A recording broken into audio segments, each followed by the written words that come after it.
Hola, muy buenas noches. Hoy es miércoles 7 de octubre y en este caso vamos a trabajar en la sección del canal de Master Vidal que se llama Seduciéndote a la lectura.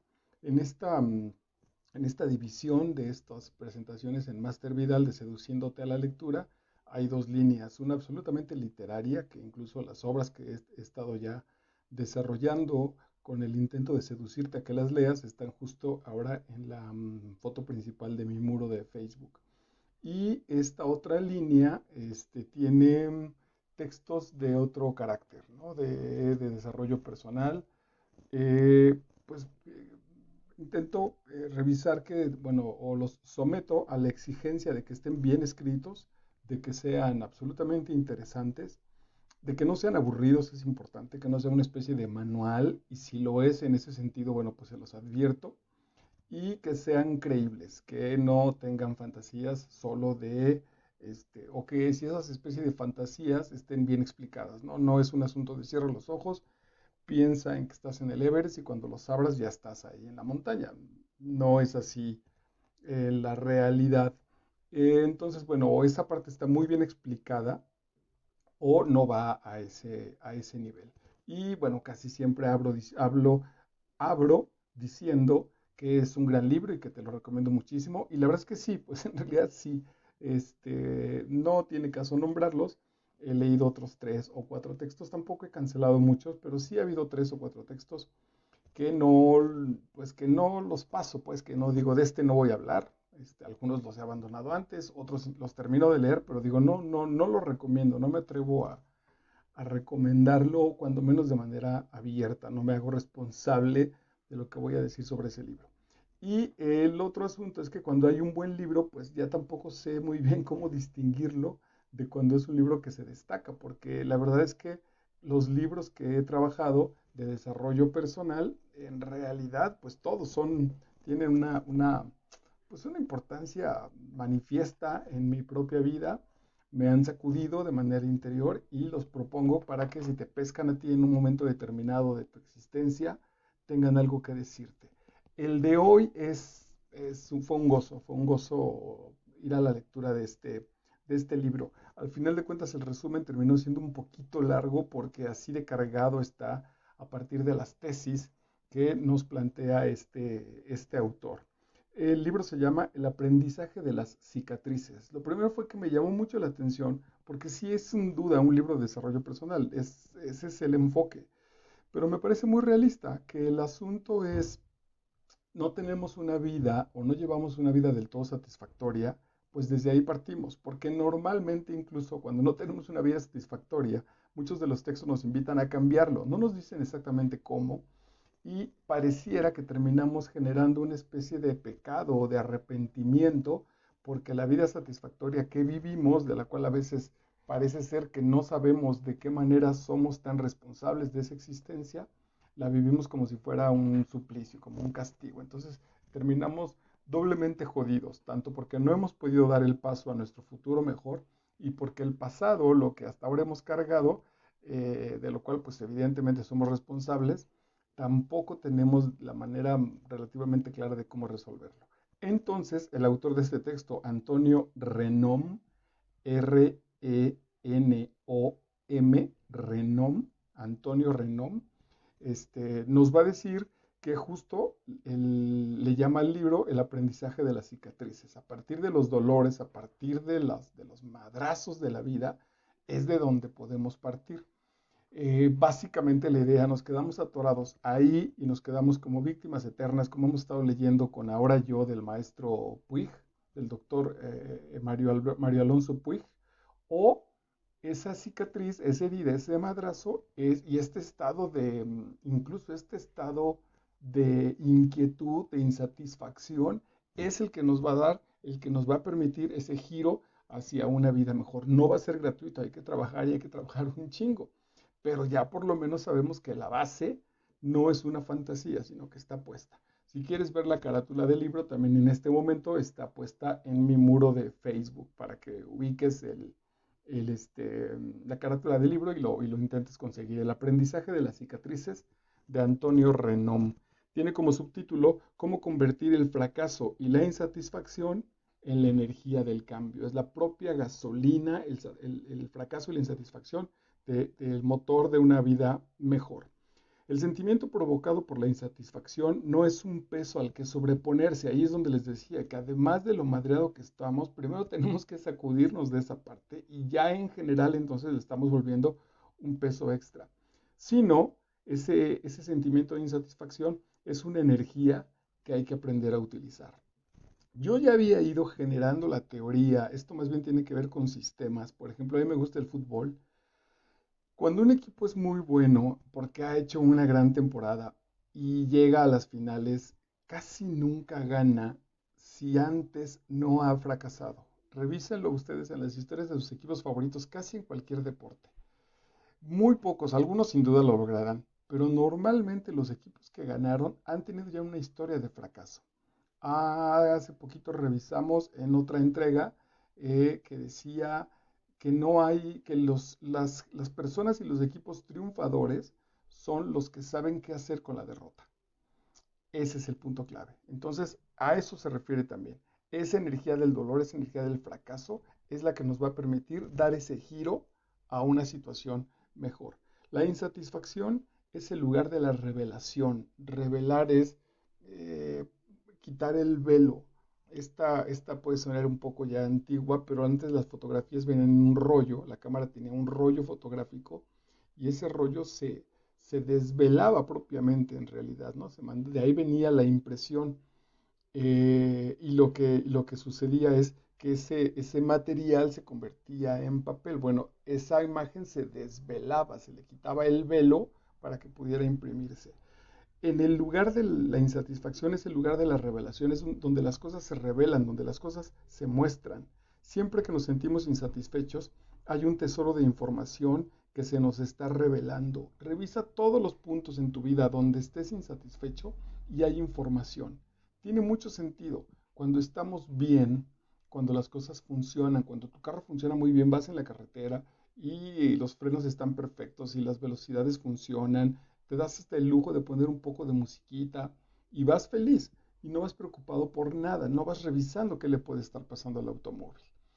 Eh, Cuando las cosas no funcionan, es decir, no te podrías parar en ese viaje al taller mecánico y decir, pues revisa lo que tenga. Y tú vas a decir, bueno, pues ¿qué tiene? No sé, revisa. Vas a perder tu tiempo. El asunto es cuando está sonando algo, cuando el volante no da, cuando las intermitentes no, lo que tú quieras, el sistema deja de funcionar. En esa crisis es donde el sistema te está anunciando que algo no está funcionando. Entonces ahí hay un punto de revelación, no es un punto de pecado, no te paras y pateas el maldito carro, sino, bueno, hay mucha gente que sí, que seguramente se castigará si es que tuviste que revisar los frenos y de pronto los frenos ya no funcionan como debería ser, es posible que regreses a castigarte, no tiene ningún sentido. El que los frenos te hayan avisado que dejaron de funcionar, incluso es un enorme regalo porque pudiste perder la vida. Si no tienes esa especie de aviso y te detuviste y dijiste, oye, no podemos seguir, los frenos no están funcionando bien, es probable que ese aviso, si no hubiera estado, ya no lo hubieras platicado. Eh, en un enfrentamiento con la realidad, los, los opresores, las situaciones que nos están aplastando, no son necesariamente un árbitro competente para decidir sobre la cuestión de nuestra propia dignidad. Es decir, las derrotas que supuestamente hemos ido generando en la vida, no dejemos la responsabilidad en la crisis, en el coronavirus, en mi historia familiar, en mi jefe envidioso, en mi compañero, en la antigua novia, en la antigua pareja. No tiene sentido porque no son nosotros, porque no son jueces competentes para decidir qué sucedió. Yo solamente sé en mí mismo, en ese estado de insatisfacción del cual está trabajando nuestro autor Renom, yo solamente ahí puedo determinar qué es lo que no funcionó con respecto a los resultados que estoy pretendiendo encontrar. Entonces, mm, es como muchos chicos. Yo me acuerdo mucho que la gente incluso pensaba, cuando yo empezaba mi carrera actoral, que era yo un poco soberbio. Quizá tenía miedo, pero no me atreví a preguntarle a los maestros, por ejemplo, o a los directores. Jamás he preguntado cómo ven mi trabajo, o cómo veían mi trabajo. Además porque sé que si el director te llama la atención, te habla contigo, etcétera, bueno, pues seguramente hay cosas que se tengan que arreglar. Si no te dice absolutamente nada y te mantiene en el trabajo, yo creo entonces que lo estás haciendo bien. Y la otra era porque yo quería encontrar en mi propio proceso, ser el propio árbitro de esa determinación, que yo supiera al paso del tiempo, pero desde hace mucho que lo estoy intentando, cuando yo genero un buen trabajo actoral, cuando yo digo quedo satisfecho con mi trabajo, hoy me faltó, hoy la escena estuvo así, hoy, etcétera, y yo determinar con qué circunstancias he manejado ese trabajo. Lo mismo al escribir, al dar una clase, cualquier oficio que desempeñes, me parece que ahí está el punto importante, porque no necesariamente los otros, dice nuestro autor, no debemos otorgarles como el poder, la capacidad de juzgarlos, porque no sabemos cómo vienen. Alguna vez trabajé con la maestra Marta Aura, que ya era la señora Aura, sin duda, ya era la gran actriz, y no le pregunté qué había pasado. Bueno, nos despedimos, nos saludamos, me dijo muy bien, estuve muy contenta, eres un muy buen compañero, muchísimas gracias maestra, fue un placer trabajar con usted, y se acabó. ¿Qué sucede si le pregunto y la maestra venía de malas y me da el avión o me contesta enojada, etcétera, etcétera? Entonces, yo soy el que tengo que aprender a revisar si mi estado de insatisfacción tiene información y entonces debía hacer esto, me pudo más la imagen de esta gran maestra, estuve nervioso, no estudié lo suficiente en el caso de las fallas. Pero sucede exactamente lo mismo en el caso de los logros. Pero ahora el libro va sobre cómo entonces, si hice una escena con una gran actriz y no me sentía a gusto, ese no me sentía a gusto es la información para mejorar mi trabajo. Ser capaces de generar energía partiendo de la insatisfacción, una energía para provocar un cambio, revisar esa insatisfacción y que ese sea el elemento, que ese sea la gasolina de nuestro cambio. La insatisfacción no es un fardo, no es un costal al que hay que cargar a las espaldas, sino una fuente de energía. Eso está muy bonito. Es decir, muchas de las grandes motivaciones transformacionales vienen a partir de no estás harto de vivir así, no estás harto de que con tu pareja no sean la pareja más feliz que tienen que ser. No hablo de Romeo y Julieta ni la de más feliz del mundo, pero la pareja diferente, la pareja con la cual dijiste, la que le apostaste hace un tiempo a tu futuro y hoy que las cosas no funcionan, retomar y decir, contigo puedo ser el hombre más feliz del mundo. Lo intentamos, lo buscamos y que justo nuestras heridas sean la fuente de información. Hace poquito terminaba una relación y justo la discusión era esa, que el punto era, bueno, pues si quieres retomamos, ya sabemos que nos duele, ya sabemos dónde están los defectos y los podemos asumir con cuidado. O si no, buscamos otra pareja donde pasaremos básicamente el mismo proceso. Y básicamente en ese mismo proceso, nosotros, cada uno desde nuestra manera personal, ya sabemos dónde está la herida. Entonces yo decía, si ya aquí no es malo por conocer ni nada, es también de nuestro propio fracaso, podemos generar una situación nueva. Leía también en un texto muy bonito de un arte japonés donde rompen unas vasijas y después arreglan estas vasijas y esas vasijas cuando las arreglan al 100% las vuelven a usar como para té y cargar líquidos, pero si no, les ponen ahí una planta y la dejan desarrollar. Tiene un arte ese asunto que tiene que ver justo con que no es necesario cambiar de vasija. Esa vasija la puedo recomponer y puede seguir siendo vida. Y esa fractura que le quedó, esa herida que le quedó, es mi propia herida. Puede ser un enorme aviso o mi fuente de energía para progresar, ¿no? Cuántas historias de gente que ha nacido con cuestiones económicas muy jodidas y que sin embargo ha trascendido esa situación gracias a este estado, cuando menos en ese sentido permanente de insatisfacción. Vi hace muy poquito un documental sobre el personaje real de la película En Busca de la Felicidad. No me acuerdo el nombre del tipo, ¿no? Que justo pues, de algunas de las cosas que pasan en la película y otras quizás hasta un poco peores, como da la vuelta a partir de ese estado de insatisfacción y hoy el tipo es millonario y además se dedica a dar charlas, de ahí ya tiene su modus vivendi, a partir de levantar a esta gente. Y además él ayuda a mucha gente que estuvo como en su propia situación. Frente a la insatisfacción y las adversidades, el secreto del éxito no es tanto una cuestión de fortaleza como de elasticidad.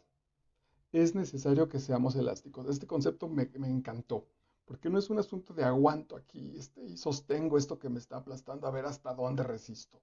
No, es un asunto de me muevo. Si no voy a poder cargar con esto, entonces ¿qué tal si saco la cabeza y respiro? A lo mejor lo cargo un rato por acá y veo situaciones que determinen, o francamente me zafo y no me aplasta.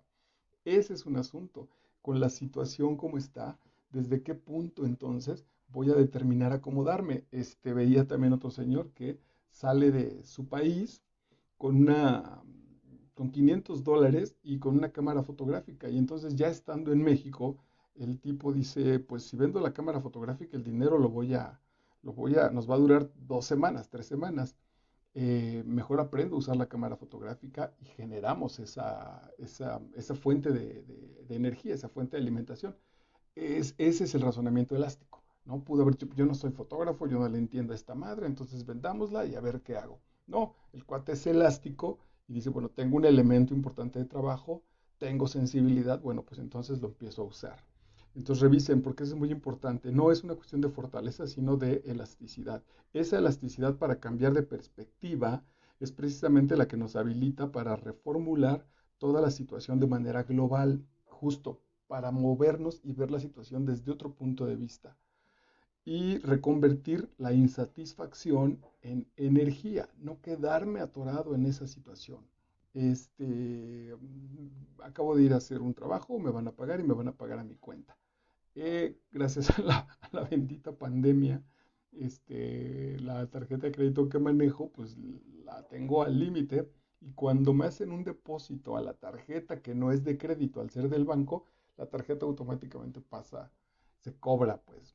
Y hoy me sucedió eso y dije, puta madre, en fin, eché un poco de pestes y después dije, bueno, de todas maneras tengo como propósito pagarles. Entonces, a partir de que no tenía ese dinero para pagarles y ya esa era mi condición de, pues no tengo dinero, no sé cómo les voy a pagar. Hoy que ese dinero se desvía para allá, digo, bueno, pues ya les empecé a pagar a estos güeyes, lo cual implica que me siga moviendo para generar otro recurso, porque ese ya se fue. Yo decido si entonces me quedo atorado ahí y entonces renuncio a todo, o desde esa insatisfacción de puta, el dinero que gané se fue al banco, que de todas maneras se lo debo, y me empiezo a mover para terminar de pagar esta deuda y seguramente generar para mi bienestar.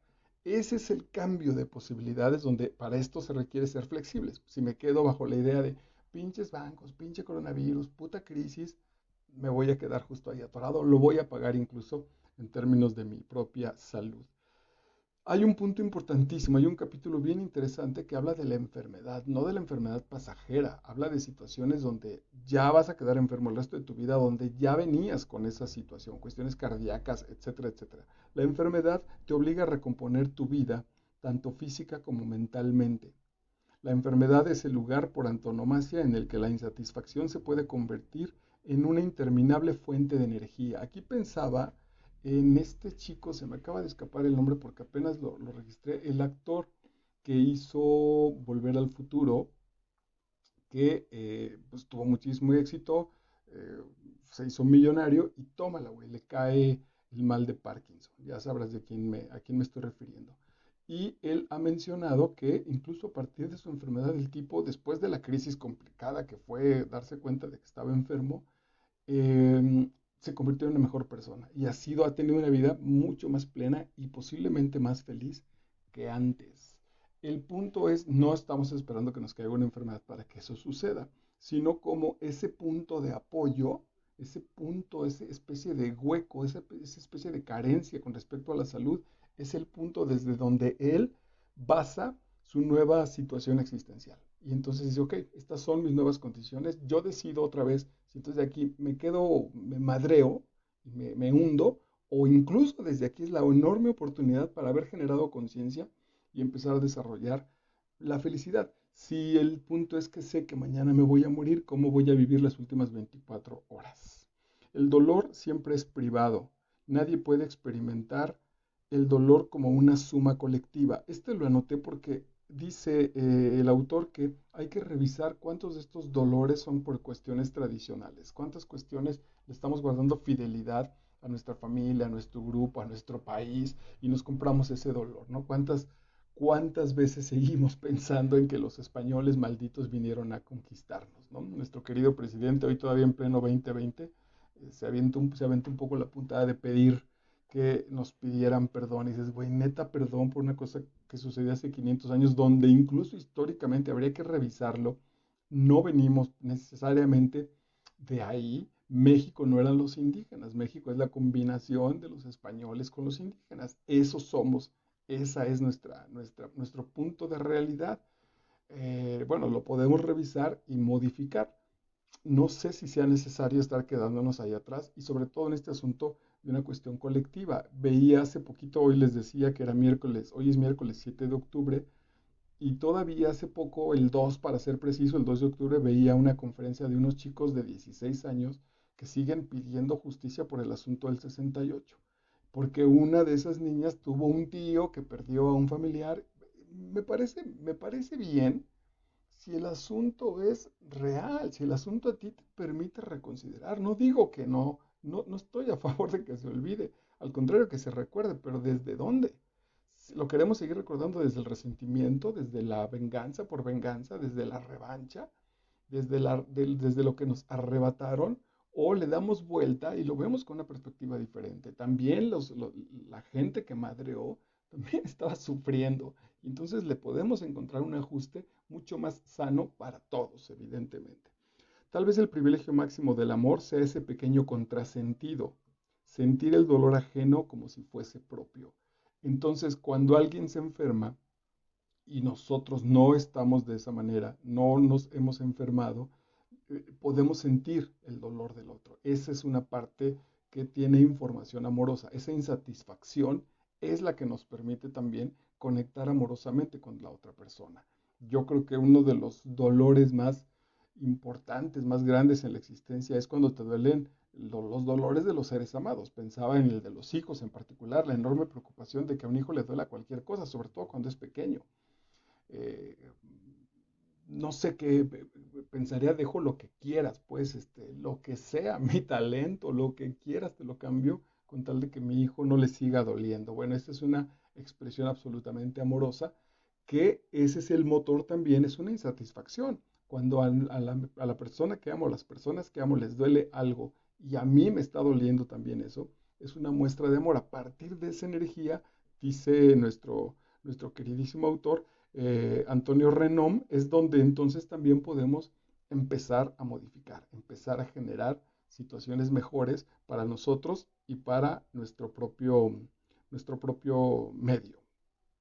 Ok, la enfermedad produce en nosotros un efecto doble y aparentemente contradictorio. Impide que nos tomemos el mundo permanentemente en serio, porque estamos enfermos, porque intentamos pasarlo bien, no podemos quedarnos atorados, porque tenemos poco tiempo. Y por otro, nos empuja a tomarnos la vida verdaderamente en serio. Es decir, las cuestiones, si yo estoy enfermo y entonces hoy no me bañé, a lo mejor vale madre, digo, en sí, si no tiene que ver con mi salud, ¿no? Si, si tengo cáncer, pues, y me voy a morir, y entonces decido que los baños me quitan, las regaderazos me quitan, estoy diciendo un ejemplo verdaderamente absurdo, 5 horas a la semana, entonces decido mejor hacer solo 2 duchas a la semana. No pasa nada si no estoy molestando a nadie, porque es más importante despedirme de la gente, ir a visitar el lugar que quiero visitar, comer lo que se me haya antojado, lo que sea. Genero esas prioridades, hago esas diferencias. Entonces no me tomo estas cuestiones convencionales de la vida tan en serio. Pero por otro lado, la vida la tomo entonces de manera absolutamente en serio. Entonces no sé si me voy a dar el lujo de malgastar mi tiempo, de perderlo en una cruda, por ejemplo. Hablo de mi propio caso, de emborracharme y perder al otro día un día entero en la pinche cruda. La posibilidad de ser destruido por una instancia superior contra la que no se puede hacer nada es un alivio. Atención, este concepto es interesantísimo porque es una especie de trampa. Ok, está el coronavirus, me he quedado sin trabajo, muchas cosas se vencieron, la compañía donde trabajaba pues, se vino a pique, pues soy víctima del coronavirus y entonces ahí me quedo. Y con eso encuentro la justificación perfecta para ya no moverme. Incluso para ese dolor que pudo haber sido en un principio avergonzante, ¿no? Es decir, cuántos de mis compañeros en otro tipo de profesiones se han sostenido y se han sostenido muy bien. ¿Por qué no me hice responsable de eso? ¿Por qué no ahorré? ¿Por qué no generé la compañía que tanto quise generar? ¿Por qué no cobré lo que tenía que haber cobrado? ¿Por qué no me moví de la manera en la que, etcétera, etcétera? Vino un proceso como de culpas. Bueno, ok, ya estoy en la crisis. Esta misma impotencia, esta insatisfacción es la que puedo convertir en un motor para ya no darle, ya no postergar la compañía que quiero hacer, el teatro que quiero construir, ya no lo voy a postergar, empiezo a generarlo en este momento. ¿Y por qué entonces nos excusa de un peso que en ciertas circunstancias puede llegar a convertirse en insoportable, el de nuestra propia libertad? Como soy víctima del coronavirus, como soy víctima de mi historia familiar, entonces el precio a pagar es la libertad. No me muevo. Y si no me muevo, ya no encuentro determinaciones de libertad en las cuales ejercer esa enorme y maravillosa posibilidad que es la libertad. El miedo es otro de los elementos que nos va a paralizar. Esto es bien interesante porque habla del miedo como una proyección. El miedo a recibir nos pone el caso de dos ciudades, Chernobyl y una ciudad vecina a Chernobyl, o relativamente vecina a Chernobyl, que se llama Belarus. Cuando sucede el asunto de Chernobyl y que sucede este accidente atómico, pues, pues la ciudad eh, no desaparece, pero bueno, tiene que ser evacuada y ahora está ahí en una zona que todavía no se recupera y que va a tardar muchísimos años en recuperarse. En cerca de Belarus iban a instalar una planta nuclear. Y entonces esta gente de Belarus, ante el miedo de lo de Chernobyl, empezaron a despoblar la ciudad. La ciudad sigue ahí, no le ha pasado absolutamente nada, la planta es perfectamente segura y toda la gente de la ciudad entró en crisis. Hubo gente que, dice el autor, que incluso se suicidó, hubo gente que malbarató sus bienes, que tenían ahí un punto de desarrollo importante y que ahora les ha costado muchísimo trabajo volver a generar ese punto. Y a la ciudad, en términos de lo atómico, no le ha pasado nada. Entonces, ¿cuántos de nosotros no permitimos crecer, no nos arriesgamos a un desarrollo por el miedo, por lo que le pasó a fulano de tal? Entonces, no quiero que me pase a mí. El miedo a recibir los mismos daños que había tenido que sufrir la comunidad de Chernobyl era para la comunidad de Belarus. La posibilidad de ser destruido por una instancia superior contra la que no se puede hacer nada es un alivio. Ven, me quito de la responsabilidad. Ya no fui yo quien estoy viendo por mi vida. Fue que mi suegro no me heredó, o mi padre, o fue que la UNAM entró en huelga, lo que ustedes quieran. Puede llegar a convertirse en insoportable el de nuestra propia libertad. Bueno, ya ese ya lo había comentado. El miedo a la muerte no lo provoca tanto la muerte en sí como nuestra imaginación de la muerte. El miedo a la enfermedad puede llegar a ser más temible que la propia enfermedad, de manera muy ligera, pero no por lo mismo profunda. La obra de El enfermo imaginario del buen Molière, el personaje se pone muy mal y vive en una situación crítica durante todo el tiempo, no disfruta su dinero, no disfruta su hija, no disfruta su vida, porque siempre está pensando en que se va a enfermar, ¿no? No es vida, cuando el tipo además está perfectamente saludable. Ese es también un poco lo que está sucediendo, a lo que nos invita, que esa insatisfacción no nos lleve a lo negativo. Decía hace un rato también que vengo de la relación esta donde, bueno, pues esas son nuestras heridas, trabajemos. Pero el miedo a que volvamos a fracasar es mucho más paralizante que la posibilidad de renovarlo. Y además, la otra parte ya tiene un pretexto, ¿no? Uno más de las rayitas que ha ido acumulando en su vida, bueno, pues es hombre, por lo tanto falla, pues venga, uno más. ¿Yo qué puedo hacer? Sí, pues sí, colocarte como víctima esperando a que los otros te coloquen de nuevo, te reafirmen tu lugar de víctima y no hagas nada con la responsabilidad que tienes de tu propia existencia. La pregunta que nos deberíamos hacer de antemano ante la realidad del naufragio no es tanto si vamos a naufragar, que es cosa cierta, ni si vamos a tener o no cicatrices, las vamos a tener con toda seguridad, sino cuál es la relación que deseamos mantener con ellas, de orgullo o de vergüenza. Se me viene el ejemplo de la película no me gusta para nada, pero esa escena es linda, del Titanic, cuando la orquesta, dice la historia en realidad que la orquesta estaba tocando y que murieron haciendo lo que toda la vida amaron, que fue hacer música. Entonces la banda musical se está hundiendo el barco, eh, la temperatura del agua no daba para sobrevivir, los salvavidas no alcanzaban para sobrevivir. Ellos en ese sentido les corresponde como parte de la tripulación ceder los salvavidas a la gente que lo va a intentar salvarse. Y entonces, ¿cómo te quedas? Como víctima, muerto de angustia, incluso enloquecido de terror, o toman tu instrumento musical y dedican rolas a la vida y a la transformación en ese lapso que llamamos muerte. ¿Cómo lo quieres vivir? ¿Desde el orgullo o desde la vergüenza? ¿En qué nos convertimos cuando conocemos el fracaso y cómo podemos reconvertir esa energía, toda esa información que nos llega sobre nosotros mismos en ese proceso? El fracaso, otra vez insisto, pues es una enorme radiografía de cómo andan las cosas. ¿La quieres aprovechar o la archivas y te quedas amargado ahí? Todos los fracasos son una revelación, pero a veces las revelaciones, aquí viene el asunto, no son fáciles de asumir, ¿no? Es decir, bueno, sí, sí, fue un poco duro.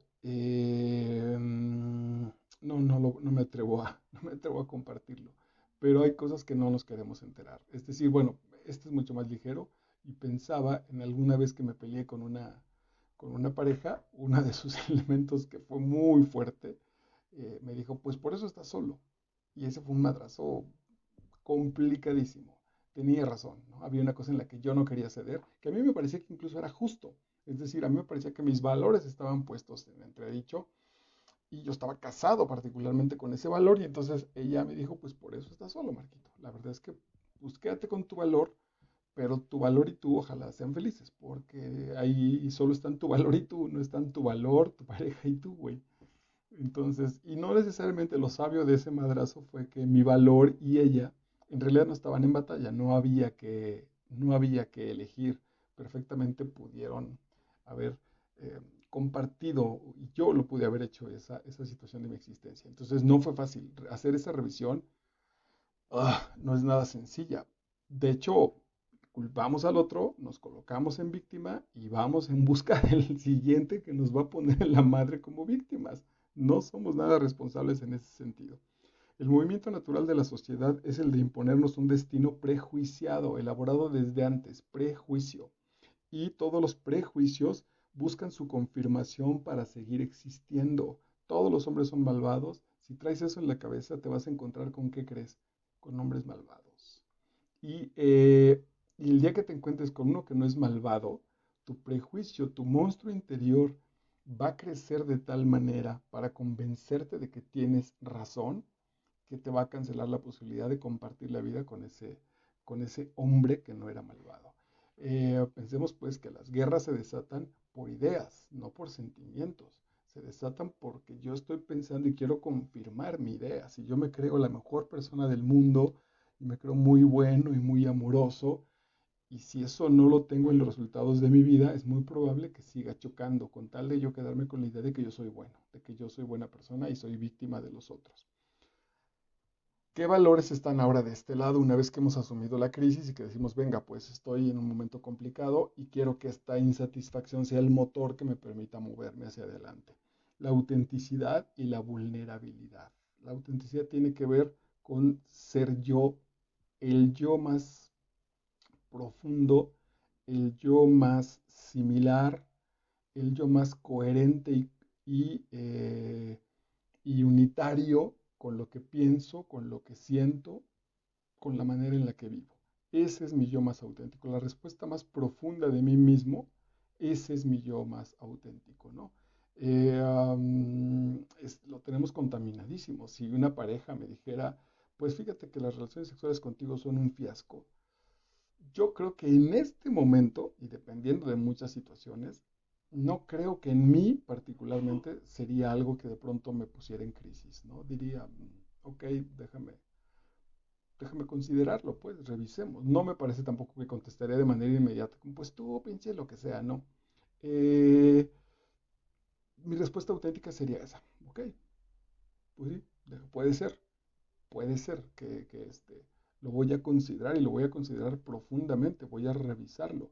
Esa es mi respuesta más auténtica. Si contesto, yo he tenido 50 novias, pendeja, el tamaño de mi miembro, tú eres una bla, bla, bla, estoy bloqueando esa posibilidad, no me estoy mostrando auténtico. Mostrarse auténtico es una situación muy complicada. Muchísimas personas no saben, a ver si la frase se puede entender, se va a entender, pero lo que quiero decir es que ojalá no necesite demasiada explicación. A veces muchas personas no saben quiénes son. Ese es el punto. Creen que son ellas, pero no son. Eso es muy interesante, parece enloquecedor. Pero mucha gente piensa que es de una manera y en realidad no es de esa manera. Otra vez ahí Molière es un genio en eso. Vayan a leer a Molière donde los personajes, los defectos de los personajes, ellos son los últimos en notarlos. Todo el mundo sabe que es un avaro, todo el mundo sabe que es este enfermo imaginario, se me escapa el nombre, todo el mundo sabe que es un cornudo. El último en enterarse de esa situación es él mismo. Entonces, mucha atención con eso. Y el otro punto es la vulnerabilidad. La vulnerabilidad es la posibilidad de mostrarme abierto y ocasionalmente aceptar que lo que viene ante esa apertura puede doler. O básicamente que me va a hacer conectar con emociones muy profundas. Ese es un punto. Particularmente en nuestra cultura mexicana, los hombres lo tenemos muy, muy cerrado.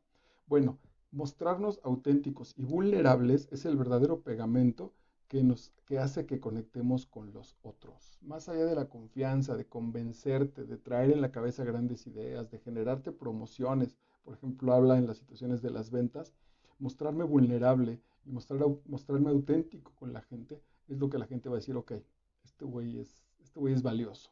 ¿Por qué? Porque lo puede revisar en ella misma. Cuando es necesario explicar demasiado las cosas, lo normal es que se esté perdiendo el tiempo. Entonces, va, las cosas sencillas, pues, lo más sencillo que se pueda, ¿no? El otro día también le decía hace tiempo con una chica, le decía, ¿quieres andar conmigo? Me dijo, no sé, le digo, ok, mira, pues las circunstancias son tal y tal y tal y tal y tal y tal y tal. A mí me parece que no, ya no juego. ¿Cómo que ya no juegas? Le digo, sí, ya no.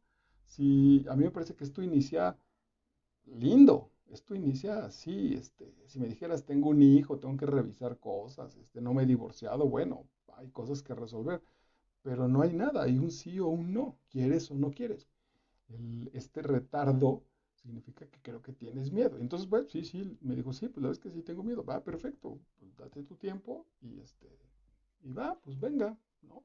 Por ahora no lo iniciemos, porque decía, no, no, no, pues va a decirle, no, no, no, hay que plantearlo hasta que estemos seguros de ese inicio, porque habrá muchas cosas, este mismo texto las trabaja, las que no tengamos la seguridad de cómo se va a resolver, pero es importante que queremos hacerlo, es importante que queremos ir para allá en ese sentido. Por eso, cuando es necesario explicar demasiado, lo normal es que le estamos dando vueltas a las cosas, estamos perdiendo el tiempo. Un aliado es algo más que una buena relación, es algo apreciado y difícil de encontrar. Un aliado para nuestros proyectos. eh, Parte justo de que este dolor y esta insatisfacción nos es fiel, al final de cuentas, no nos abandona, ¿no? Incluso si de pronto traigo un dolor profundo y genero un trabajo, me llega un buen billete, me ligo una chavita linda, me chulean mis trabajos, si, si eso no acabó de componer o de cerrar mi herida, la insatisfacción me sigue diciendo, pues Marquito, te ganaste tu premio, tu obrita estuvo muy linda, pero tú y yo no somos felices. Ese es el punto. ¿Cuántas de otras personas o de otras situaciones, una vez que las cosas cambian, cambian también el discurso con respecto a mí, ¿no? Yo pensaba en que muchos de los grandes artistas se echan a perder porque de pronto ya no hay nadie que les critique. Si te gusta el fútbol o sabes quién es Leo Messi, me parece que ese es el punto con él. Es tan bueno que no hay nadie que le diga, güey, la estás cagando. Ese es el punto. Ni su propio padre ni su familia lo han dejado crecer tanto que ya no hay manera de quien lo controle en ese sentido. Ya no le son fieles.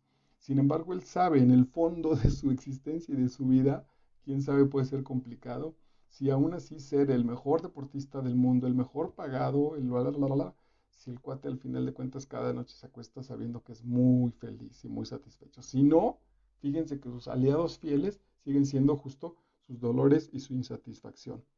La realidad siempre nos obliga a jugar con menos, a jugar partiendo de una situación insatisfactoria. Todos los proyectos que generamos en el mundo, todos absolutamente, parten de algo que nos está generando una insatisfacción. Deberíamos inventar algo para los celulares, deberíamos generar algo para dormir más, lo que quieran. Todo es una insatisfacción, es básicamente incluso el motor del mundo. Aprender mediante la ejecución, no postergar. Esto en inglés le llaman learning by doing, aprendiendo mientras lo vamos haciendo. Eso es la que yo les digo, güey. Aquí el punto está, ¿quieres estar conmigo? Sí, venga. Oye, ¿qué hay que hacer? ¿Qué hacer? Que bueno, pues tomamos terapia, leemos, hablamos, generamos un manual, preguntamos a otras parejas, lo vamos descubriendo. Pero el punto es que ya arrancamos. No nos preparamos toda la vida y entonces tenemos la cabeza llena de teoría y a la hora de la práctica somos un par de tarados. El logro, la meta conseguida, las satisfacciones, diríamos, nos impone una sensación de prueba superada que impida que la mente siga avanzando, ¿no? Cuando pienso en los juegos de los niños, en los juegos de consola, en los videojuegos, una vez que lo consiguen, difícilmente regresan, porque ya le encontraron el mecanismo. El asunto es, ok, ahora dame otro reto o me voy a otro juego, porque este ya no me provoca. Y eso fue gracias a, ahí está, tu primer lugar. El juego está entre nosotros y en todos los ámbitos de nuestra experiencia y siempre tiene una profunda relación con la insatisfacción. El juego es un gran reflejo de justo, ya sea que vivamos la vida como un juego en términos serios, en términos de ganar y que eso nos motive, o los juegos son un excelente reflejo de cómo estamos viviendo y cómo asumimos nuestra vida. Ok, la insatisfacción es siempre, en definitiva, la que nos impulsa a la dimensión del juego, una dimensión que se puede emplear como energía, es decir, solo hasta como por divertirme voy a salir de esta pinche crisis. Más allá de coraje, de estar encabronado, de sentirme víctima, nada más por jugar, ahora lo, ahora lo consigo. La gente suele pensar que jugamos para distraernos, en realidad sucede exactamente lo contrario, jugamos para concentrarnos. El verdadero juego siempre exige de nosotros una gran compenetración con las reglas y una enorme atención. Piensen en cualquiera, pensaba en estos con movimiento de fútbol, tipo deportes, o en una partida de ajedrez, ¿no? El asunto es que estás puesto ahí. Quién sabe cuántas veces la vida te está diciendo, vívela de esta manera, vive con esta pinche intensidad. Si de pronto los hijos dijeran, papá, ojalá nos escucharas como cuando juegas ajedrez, sería un gran asunto a revisar. El juego es precisamente y contra todo pronóstico el lugar en el que por fin nos ponemos serios y hablamos de lo importante, ¿no? Quizá por eso el juego es parte tan importante de nuestra existencia, ¿no? La gente de mi edad, incluso gente mayor, jugando los domingos al fútbol y que se lo toman tan en serio. Pues sí, porque esa seriedad es la que se ha ido diluyendo de su existencia. Ojalá lo empatáramos también, la vida la asumiéramos mucho como si fuera un juego, pero sobre todo para eso, para entrenar, para ponerle ganas, para ver por el compañero, para esforzarnos, para apoyar a los otros, etcétera, etcétera. Este concepto también es fundamental en este maravilloso libro. Yo elijo mi pasado. Lo toma a partir de un personaje de la novela de La Peste de Albert Camus, donde uno de los personajes decide qué elementos de su pasado seleccionar para potenciarlos hacia el futuro. Esto es verdaderamente hermoso. Entonces, lo mismo me da, si mi padre fue alcohólico, yo lo uso para colocarme como víctima o para decir, a pesar de un padre alcohólico, yo ahora tengo esto en la vida, ¿no? Ese es el punto. A pesar de las circunstancias que me tocaron, no obstante, esa es la energía, justo la frustración de mi papá, la frustración de ver a mi padre borracho, es a mí lo que me sostiene para crecer. Se convierte, dice entonces, en el significado de ese pasado que es heredado también. Pero es sobre todo, las decisiones hacia el pasado son una decisión personal. ¿Qué puntos quieres tomar de tu pasado? Al fin de cuentas, ahí está ya puesto. Tú elige entonces de qué días te quieres seguir acordando y cuáles no vale la pena, cuáles no aportan nada. Y si no aportan, según porque generan dolor, a partir de ahí entonces, insisto, hago mi base de crecimiento. Nuestra manera de relacionarlos con el pasado que percibimos, con nuestro legado, ha de ser precisamente desde una manera libre. Entonces, otra vez, insisto, pues revisa tu pasado. Aquí ayer que preparaba la charla pensaba en Romeo y Julieta, cómo Romeo y Julieta eh, reflexionan sobre su pasado, no obstante ser tan jóvenes, dicen, bueno, ok, tengo mucho orgullo y ha sido maravilloso ser Montesco y yo Capuleto. ¿Nos sirve para lo que tú y yo queremos hacer? No. Entonces, Julieta le dice literal, deja de ser Montesco. Ojalá dejaras de ser tú. Es, deja de ser tu pasado. Tú escoge tu pasado para hacer el proyecto de tu futuro. Ante la insatisfacción, el dolor o el desánimo, este señor nos plantea tres preguntas. ¿En quién deseo convertirme? ¿Qué quiero que recuerden de mí? ¿Cuál va a ser mi legado? Frente a esta crisis, frente a mi vida de tantos años con insatisfacción, a partir de la lectura de este texto, a partir de esta reflexión, a partir de esta charla, ¿en qué quiero convertirme? ¿Qué quiero que los otros recuerden de mí? ¿Y cuál va a ser mi legado? El legado es esta energía que recibí, este honor, esta carga existencial que recibí para otorgarla hacia adelante, para colocarla hacia adelante. Quizá una de las más importantes que he generado en mi vida fue venir hasta donde sé, de abuelo alcohólico, de padre alcohólico, y yo ya no bebo. Fue un asunto complicadísimo. Cuando me doy tiempo como de reflexionarlo en paz, digo, güey, cuánta energía tuve que mover, con razón fue tan complicado y tan profundamente doloroso, pues, pero a mí me correspondía generar ese legado. Mis hijos sí, sí, sí, sí beben, no son abstemios, cuando menos creo que no son borrachos, sino además tendrán ellos que generar su propia historia. Fíjense, ahí está hermoso, ya no podrán ellos decir tatarabuelo, abuelo, papá. Papá ya no hay, el papá ya no bebe, güey. Entonces ya es otra historia, en la cual, insisto, tú elegirás tu asunto para modificar tu existencia.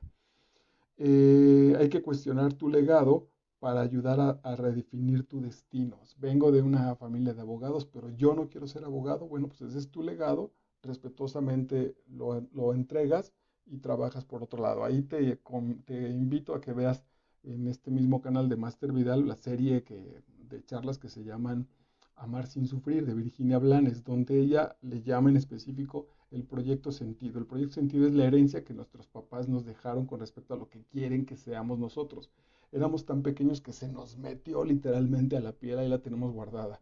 Y a veces no corresponde, porque no queremos ser eso, porque venimos a esta vida a ser otra cosa, pero a papá se le ocurrió que quería que yo fuera esta situación. Hay toda una técnica, hay un proceso en el cual puedo decirle, papá, ten tu proyecto sentido, muchísimas gracias, yo voy para otro camino.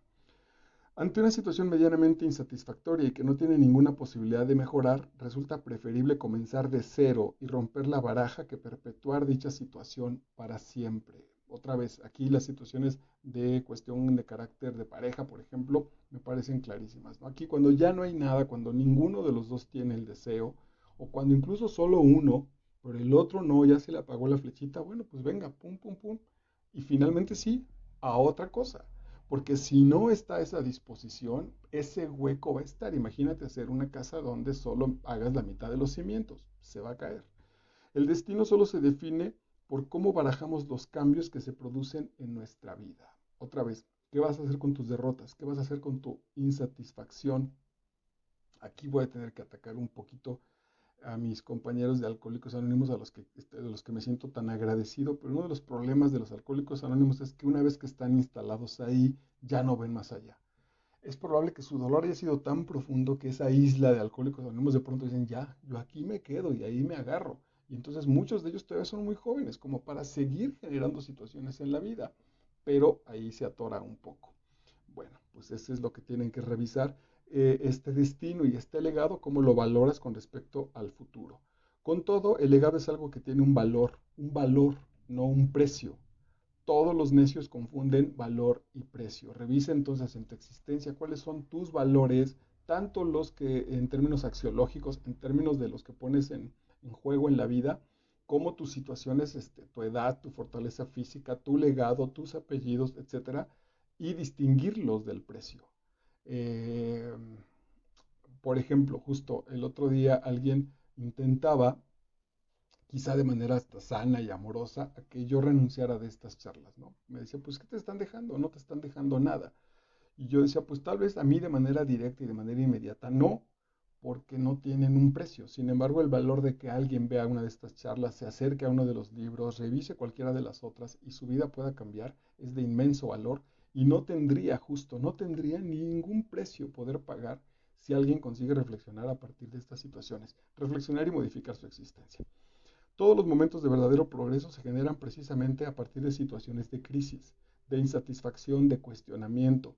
La educación, este es importantísimo, no es jamás un ciclo de vida, no me eduqué y termino y ahora siguen mis hijos, sino una disposición y una actitud permanentes. La educación es la disposición a aprender siempre y mantenerme siempre con esa posibilidad de aprender algo. Eso es maravilloso.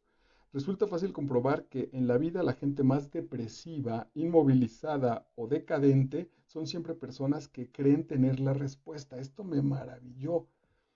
Es decir, estoy ya tan seguro con respecto a lo que quiero en la vida que cuando no lo consigo me deprimo. Pero en realidad fíjense cómo no están soltando el concepto. Es decir, tengo 54 años y aprendí que si a los 55 no tenía $1 millón, entonces me voy a suicidar. Güey, me queda un año para no hacer esa tontería, ¿no? Entonces, si pienso y que no llego al $1 millón dentro de un año, y entonces a la chingada y dejo un montón de cosas hermosas y dejo muchísimas cosas por hacer, porque me aferré o llego a los 55 años y me deprimo terriblemente porque no conseguí el $1 millón. ¿Por qué no suelto esa idea? ¿De dónde chingados viene esa idea de que en esa edad, etcétera, etcétera? Entonces la gente que se deprime, esto me hizo mucho sentido, está aferrada a su situación anterior.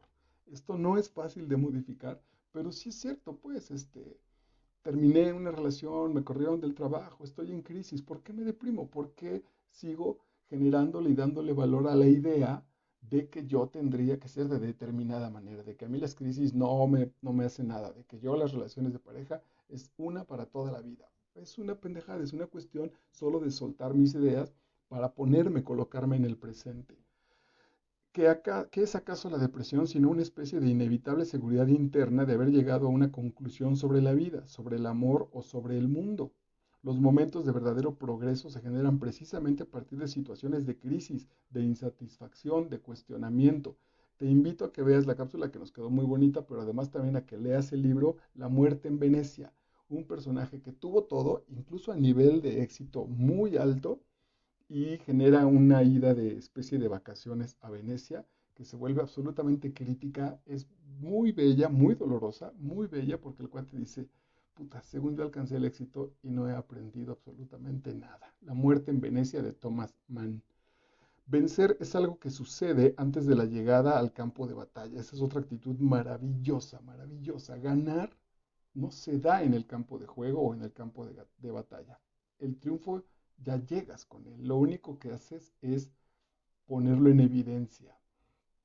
Este es maravilloso, con los planes, con los deportes, con las conquistas, con pensaba en es bien interesante porque el asunto azaroso, acabo de hacer una peliculita, un cortometraje bien bonito y es tenso, el asunto es un poquito tenso porque es como, pues un poco improvisas, te va dando ahí, no hubo mucho tiempo para ensayos, de hecho no hubo tiempo para ensayos, etcétera, etcétera.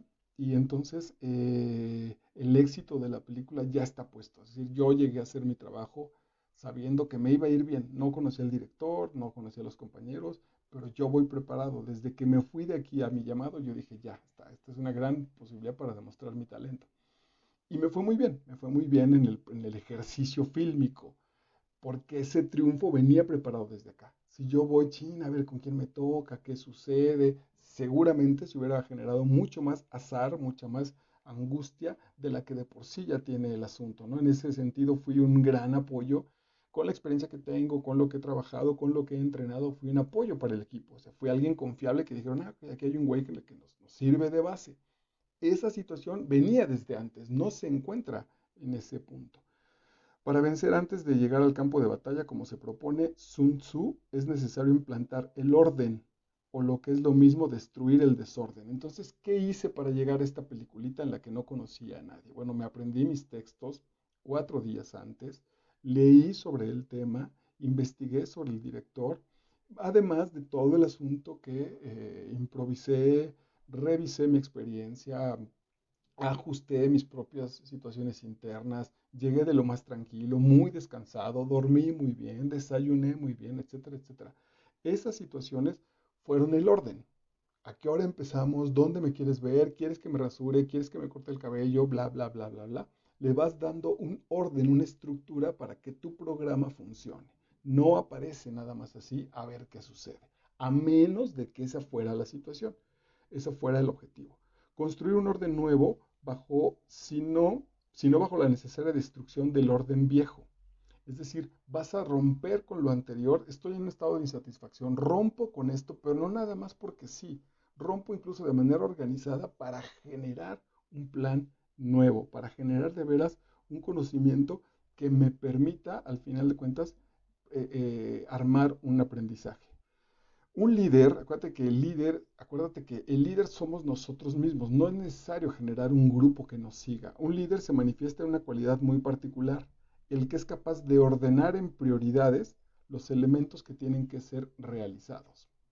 A ver, esto es lo que hay que hacer. Entonces tengo mi llamado a la escena dentro de 3 días. ¿Qué hay que hacer? Pues memorizar. Ah, me dijeron que fuera con el cabello corto, entonces me lo corto de una vez para que no se vea recién cortado y entonces la película diga, ah, qué chafa. Vas a trabajar sin lentes, entonces reviso dónde lo voy a estar haciendo. Hay que llegar bien descansaditos, entonces empiezo a generar dónde voy a dormir, bla, bla, bla, lo que quieran. Empiezo a establecer ese orden para el alcance de mis objetivos. Eh, a veces puede pasar justo lo contrario. Dice, cuanto más monumental es la fachada de una empresa o de una persona o una corporación, mayor es el vacío que está tratando de ocultar. Esto es impresionante, ¿no? Mientras más cosas exteriores me pongo, más cosas interiores quiero, más huecos interiores quiero cubrir. Cuanto menor sea la intervención artificial que se haga sobre los materiales y los elementos que componen la empresa, mejor. Esto lo tomó de un concepto del arte que se llama el ready-made. El ready-made es como lo hecho a partir del elemento. Lo inventó un tipo muy loco que puso un día una taza de baño en un pilar de un museo. Ese es un ready-made. Es decir, solo le dio la vuelta, solo sacó de un contexto, Marcel Duchamp sacó de un contexto el elemento y lo puso en otro. Una rueda de bicicleta todavía en su pinza esta, la colocó y entonces le llamó el girasol. Entonces solo elaboró de ahí, lo colocó en otro nivel. Ese es el cambio factible, esa es la flexibilidad de la que el texto nos estaba hablando. No necesitamos generar una enorme revolución, simplemente con los elementos que ya tengo, con esa insatisfacción que estoy generando, cómo la coloco en otro lado para que esa misma insatisfacción sea el motor de un proceso que me lleve a una realización. Hay una cosa, si eres peliculero, te va a encantar, porque hay un capítulo que se llama Lo que aprendimos de la vida sobre el señor Lobo, y es una explicación paso por paso de la escena en Pulp Fiction, donde llega el señor Lobo a resolver este par de locos que le pegan un tiro accidentalmente a un muchacho y traen el carro hecho un desmadre lleno de sangre, y llega Harvey Keitel, que es el que hace el personaje del lobo, y pum, pum, pum, pum, pum. Y entonces en el libro va distinguiendo paso por paso lo que implica regenerar un orden en la meta de un objetivo. Es una joya. A lo mejor hasta un día le hago una cápsula aparte a este apartado, valga la redundancia. Para convertir la insatisfacción en energía es necesario comprender algo, moverse a otro lugar y cambiar de perspectiva. Ahí están los 3 pasos. Comprender lo que está defectuoso, movernos a otro lugar y cambiar la perspectiva. Esto lo van a explicar en el texto.